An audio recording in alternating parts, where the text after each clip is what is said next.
pitch actually comes from the European countries. They do a lot of academy-style training over there, and surfaces are tough to come around. But this particular surface is a faster game. Yeah. So essentially a mini pitch is like taking indoor soccer, which is a really quick game, and putting it outside. So a mini pitch, in terms of the structure, looks like a playable surface that is not grass but tile. It's athletic tile. Looks like a basketball court. If you've ever been on a basketball court, it's got a little texture to it. Pickleball, yeah. Exactly. That particular surface actually comes from pickleball courts. We've got the surface will also have walls and nets. It won't have a top. We're not going to have a roof over anything like that. So, short of the roof, the ball's going to stay on the pitch. Which is really good about that. Our mini pitch is going to be used first and foremost. Our Mighty Mites are going to get on it. Those are our kids that are seeing the ball, touching the soccer ball for the very first time, 4 and 5 year old kids. And if you can imagine, Rusty, all of these years giving so much good leadership to our Mighty Mite program, having to chase balls all the way down to the creek. That's here. What's kept him so small. Absolutely. and I don't know how he's kept his sanity, because I made a point, Robert, just a few weeks ago to go out there and see his first session for the season. Yeah. And I was thinking, man, this mini pitch project, at the time we were trying to get a green light from the board and from the mayor, from you guys. But I thought, man, if this ever comes to be, if anybody wins, Rusty and the Mighty Mite folks will win. Those parents were very involved, but that ball is all over the place. This pitch is going to be an answer for that. Yeah. So how did you – I mean, they're great opportunities. So, like, we grew up playing at the soccer center, playing indoor soccer over about what used to be NASO. I don't know what they call it now. We still go out there and play tournaments, and we still call it NASO, but I don't think it's the same thing. But it's now a basketball facility. But growing up, it was the soccer center, and it was an indoor soccer facility. And it had AstroTurf, concrete ground, and it assisted in destroying my ankle. Sure. But this over here is not grass. How did y'all come across finding this system? Okay, so just kind of having a kid that's had me. I love the game, whether I had any kids playing it or not. But I happen to have one that really enjoyed the game and wanted to play it at the highest level. So we've been all over the Southeast, from Arizona to Orlando, North Carolina, Virginia, West Virginia, just playing soccer. And in those markets, and Robert, you know that Jackson, Mississippi is not a soccer market. Essentially, those towns look like Memphis and Little Rock and Dallas and Birmingham. Those markets are so good for soccer, and they put so much more money into their soccer, which makes their brand really good. And so just seeing these, I actually saw one of these. First one I ever saw was at a hotel in a soccer market in a town that loved soccer. And I was really impressed. They had a basketball goal in it. You could actually play tennis, basketball, pickleball, and soccer on the same place. Okay. And then I began to see Little Rock has one in their club. The concept comes from for the company that's going to represent this product, called Musco. They do lighting. Right. They're actually bringing it to urban soccer communities that don't have fields available for their kids to play on. And so they're putting them in parking lots. They're putting them on abandoned tennis courts, because those are the kinds of places that you can plant these things. And but that's where but I have personally seen them in towns where they love soccer. Mm-hmm. I think Clinton qualifies. I agree. Clinton has been a soccer destination for a long time. Clinton has recently, on the heels of a couple of championships, boys and girls. We love soccer here, and I'd like to think that something like this is just going to add to what we consider to be a valuable thing to do in Clinton. So the kids, when they get here, and everyone from the Mighty Mites, from the little ones to the 9-year-olds like I have, and then all the way up to the high school kids, and then even the has-beens that sometimes have ankle and knee problems. Sure. Those that get on the mini pitch, because there's going to be two. What are some of the skills that this will help develop that then translate into the game, and then also just some of the fun? Okay, so on this particular pitch, you can start with just the numbers side of it. On a full field in soccer, you're going to have 11 on a side. Yeah, that's at the highest. I mean, right. With the biggest or the oldest age groups. But on this particular service, we're going to have it's going to be maxed out pretty much at 5v5, 5 aside. And so now we've got less people on the surface, so we got kids that can't hide from the ball. Anytime you can't hide from the ball, you're going to touch the ball, and anytime that you touch the ball, you're going to get better touching the ball. Right. And so we start with a smaller number of folks that can be on the pitch. That begins to develop players. The game that was awesome. Yeah. Yeah. We have a tournament this weekend, Robert, and I'm glad to see that they are getting this place getting it ready. In order. 182 Courtney's got teams. her crew ready to go. That's right. Yeah. So we got some numbers. 5v5, that's a good number. Can't hide from the ball. Then the surface is just quick. And if you've ever played soccer, you know that a quicker game, making decisions on the ball really quickly, having to play in small spaces quickly, having to get rid of the ball. There's not a whole lot of possession 1v1 stuff where a guy's just going to take on a team. You have to use the space on the field because there's not much of it, and you have to use your players. And so there's only 5. You're going to touch the ball more. Right. There's no out of bounds. You can't kick it out to take a breather. It's you bounce it off the wall and keep going. The ball's always there. Always there. So the facility, what are the goals and the benefits of having this facility here in Clinton, and then what are kind of some of the goals for the future with it? Man, we look. We're charged, I guess. The Soccer Association, we're volunteers. Yeah. But we all love it. We all love soccer. It's the only reason we do it. We want to make the strongest statement for soccer here. We've been looking at ways. We don't own this property. This is 16th section land. The Clinton Public School District allows the city of Clinton to lease this space for recreational sports, and we're grateful. So it's not our place, but we want to be able to add to what is already a pretty strong culture for soccer, and we want to do whatever it takes to include as many as possible. And so anytime you have something nice and shiny, a nice new shiny thing, people want to get connected to it. So we really hope that something like this is going to ultimately kind of start with our youngest age groups. Those kids are going to be on these pitches first.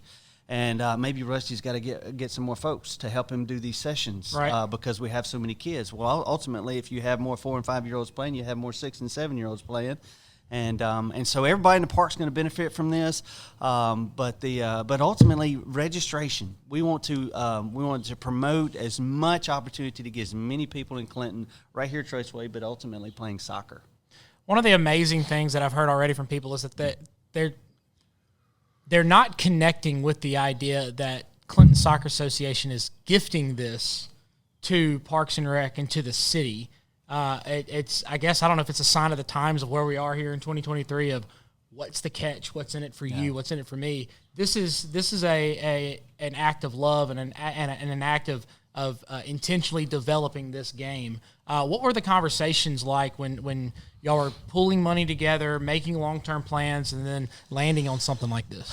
That conversation would take a lot. That would be you and I could talk about that, but ultimately just sort of give you the bones on that.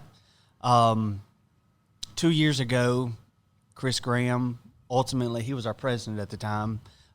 He wanted to challenge us to find ways. We've been frugal.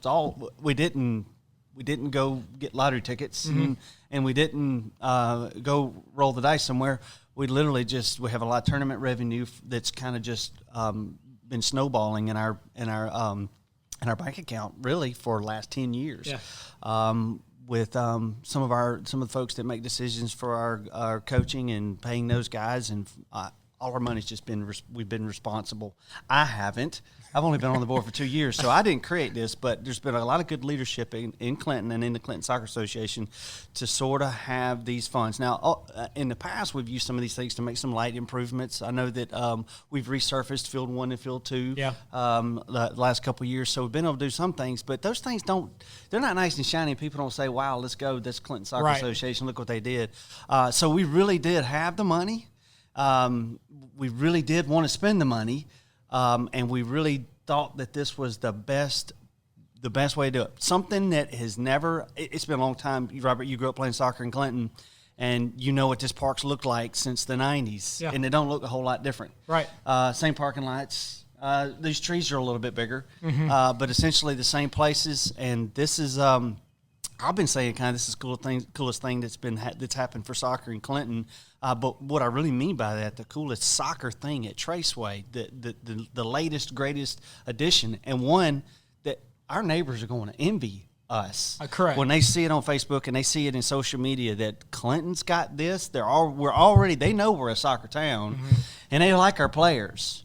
But now we're probably going to have the coolest little soccer thing going on in the state, because to my knowledge, there's not one available on a public for the public to use like what we're about to do in the state. And that's amazing. And so kind of, going top to bottom, Clinton's the only town that has a USL2 soccer team with Mississippi Bria FC. Rusty Bryant, who is head of that, is the one who runs the Mighty Mites. And then right in the middle, you've got those championship-winning boys and girls high school soccer teams. A lot of our select players and our Division I players here, some of them play for Central Hines, some of them play for MRA, some of them play at various different locations, but it's all kind of started here. Right. So with that being said, and the great things that can happen and the good things that are already going on, what is the state of Clinton Soccer Association right now, and what are some of the plans to continue that success? So we break our Clinton Soccer Association teams up into Division I, Division II, and Division III. And the Division I is actually our top level. These are the kids that are playing at the highest level. We used to call them select. Right. And so these guys have a tryout and form teams, and they play here. Our Division II is we call it an academy. It's an academy kind of team. It's kind of between what is a recreational brand of soccer in Division III that's introductory, getting kids on the ball for the first time. I've tried to tell some of my friends who have 4, 5, and 6-year-olds who are, should I do the academy? Yeah. What is that? I was like, well, you have your rec. Right. The academy is your kid is really good at the trombone, right, but you want some special lessons extra, and they get really, really good at the trombone. Right. That's the same for that academy.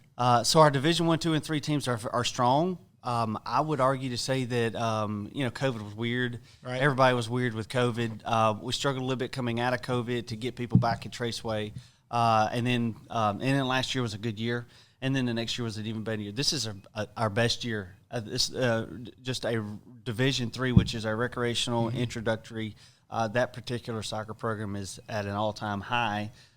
North of 600 players here in the park playing. And you think about 600 players, how many families we have in the park on a weekly basis. And then all of our academy players, which is our Division II, those kids are coming straight out of Division III. So it's essentially Division II. If you think about baseball, Division II soccer is like all-star baseball. Yeah. Everybody has to be on a recreational roster or Division III roster in order to play there. Where on a Division I team, requires a tryout. You don't play a recreational brand anymore. You're doing a lot of traveling. And it's not for everybody. Division I is not for everybody. But we are a healthy association. We're not as large as some of our neighbors, but we are well led. Justin Roberts does a really good job being our club director. Rusty Bryant does an exceptional job. He's so organized about being able to be between Courtney with the Clinton Parks and Rec and giving her a good schedule for what the week's going to look like. So we're a healthy organization, but we've also got some really good people in place. And I'm not calling myself out, but our board does indeed love the game. But man, we got some really good folks that are here, kind of boots on the ground all the time, kind of pushing this thing. And we're small. We're still a small club, but we still. I'd say that we still have some of the best players in the state. And I think that's a good thing because kind of the last thing we want to talk about is if. For those of us who follow soccer and those of us who follow the U.S. Soccer Federation, it's kind of been blasted a little bit that some of the pros have been saying that organizations are run to where it's only marketed towards the people who can afford really expensive, renting the fields, expensive cleats, all that kind of stuff. Mm-hmm. But the Division III aspect, the recreational aspect, where everyone starts, like you said, is very healthy. And it builds that familial connection. I am very proud to say that I retired as a Division III coach once John, my son, decided to move up the levels. But, as my role in the school district and my role in the city, I always like to point out that our events, our organizations very much mirror the demographics of our community. So you're seeing people who want to try it for the first time, people who didn't grow up playing, people with two parent homes, people with one parent homes. Like everybody's allowed to come and play soccer. So kind of railing against that idea that only the elite and only the people who can afford it can play it.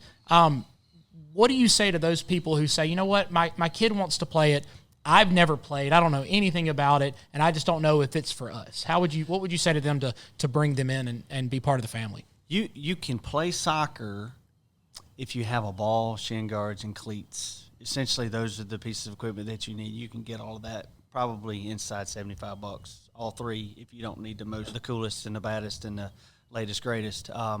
The soccer registration, if you never need, club ball. What I say about club ball is Division I select ball. That particular brand is a challenge for the kid that wants to play at the highest level. Mm-hmm. It isn't cheap. No, it isn't cheap. It's not. Now, in Clinton, happy to say that we have scholarships available in our club. Some of the money that we spend on the mini pitch, that's just, a nest egg that grows with just being responsible with the way we spend. We do not turn kids away when they can't come up with the money. Yeah. I have never heard a conversation. I've been on a lot of email threads where there was a need. And we make those needs legit. We don't just accept the fact that somebody says I need something, right. that they're good for it. We want to make sure we have a standard and a model that we've used for a long time to make sure that we do indeed recognize a need, so that the kids that don't and can't can. And we have scholarships available for those folks at all three levels. Yeah. There's no reason that a kid can't play soccer in Clinton, none whatsoever. Is it expensive? Is it an expensive game to play? It's not. It's like baseball. It's like the rest of them. Right. It can be, but here at Clinton, we've never had a kid come in here and say I can't play because I can't afford it. We've made a way.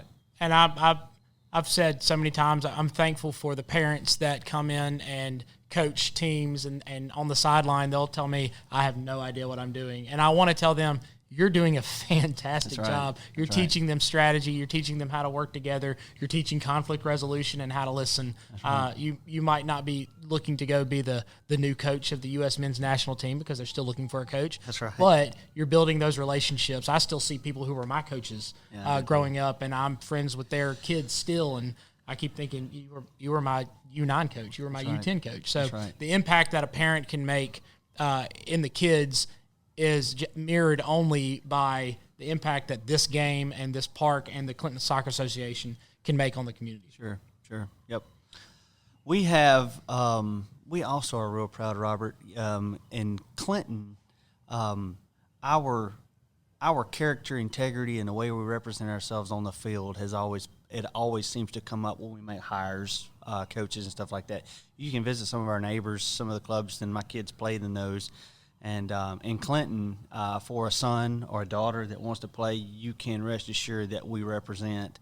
We're not abusive with the kids. Yeah. We're not looking to cause a scene, create a stir, or be the poster child for things that you ought not do when you leave Clinton and represent Clinton in another tournament.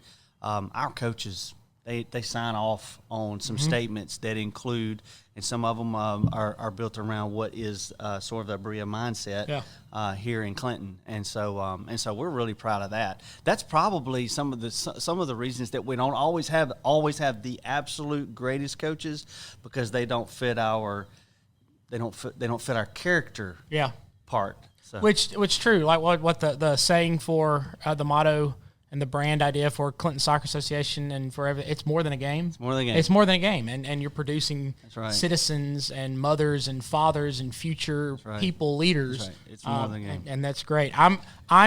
I'm working on one of the sideline dads who tends to get loud. He lives at my house and looks a lot like me, so I'm working on that aspect too. You may give him a call. Yeah, I think we can find him pretty soon. I'm glad you brought it more than a game. Real quick, you're going to see that on the pitch. But we changed it. Yeah. On the pitch, there's going to be several brands. We're going to represent all the soccer brands in Clinton. So Mississippi Berea FC, Berea Juniors, Mississippi College Choctaws, and Clinton High School Arrows boys. MC's women, they have dominated this year. The men were good too. Good. The men were really good. They just didn't do it. Yeah. They were fantastic, but they just didn't do it.